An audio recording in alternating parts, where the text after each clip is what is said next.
तर आज आपण जिवंतच राहिलो नसतो. मग आता जो काय विकास निधीचा आहे आणि जो काय रट्टा लावलेला आहे, हा विकास निधी तुमच्यासाठी नाही, हा विकास निधी स्वार्थासाठी आहे. आणि जे संजय राऊत बोलले, ही अशी रोज माझ्याकडे प्रकरण येत आहेत.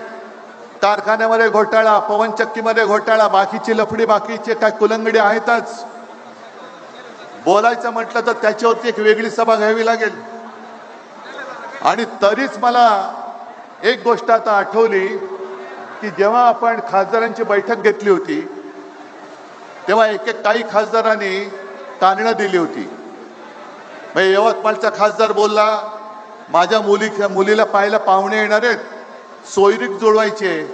म्हटलं नका येऊ. हे पलीकडचा गद्दार म्हणाला हिंगोलीचा, माझा पोरगा निवडणूक लढतोय, नका येऊ. हा इथला बोलला, माझा मुलगा हॉस्पिटलमध्ये आहे पुण्याला, म्हटलं नका येऊ. एक शिर्डीचे आहेत, त्यांची पत्नी आजारी होती, म्हटलं नका येऊ. पण जेव्हा व्हिडिओमध्ये सगळे दिसायला लागले तेव्हा मी इथल्या ओमला विचारलं, अरे म्हटलं ओम, तुझा चेहरा बरोबर दिसत नाहीये, काय तणाव आहे का तुझ्यावर, का रात्री झोपलेला नाहीयेस? नाही, माझं सगळं बरोबर आहे, मी काय, माझं काय बरोबर आहे सगळं. पण त्याच वेळेला माझ्या मनामध्ये पाल चुकली, ह्याचा चेहरा साफ नाहीये, याचा चेहरा साफ नाही, याच्या मनामध्ये पाप आहे. आणि तुमच्या माहितीसाठी सांगतो, त्याला जपायचा मी शेवटपर्यंत प्रयत्न केला, खोटं कशाला सांगू, शेवटपर्यंत प्रयत्न केला.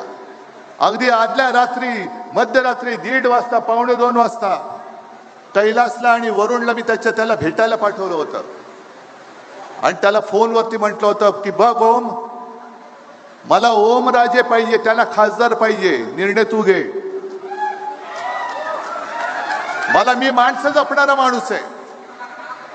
खासदार तर उद्या सुद्धा आपला निवडून तुम्ही आणणार आहात, खासदार तर 550 होतातच.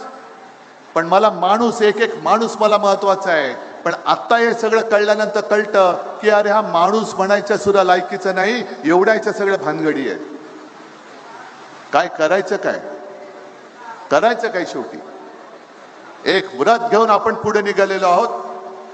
माझ्या शेतकऱ्याला त्याच्या हक्काचा हमी भाव मिळालाच पाहिजे, पीक विमा मिळालाच पाहिजे.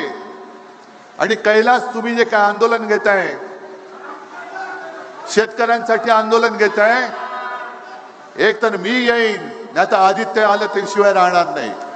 जो शेतकऱ्याचा लढा असेल त्याच्यामध्ये आम्ही उतरल्याशिवाय राहणार नाही.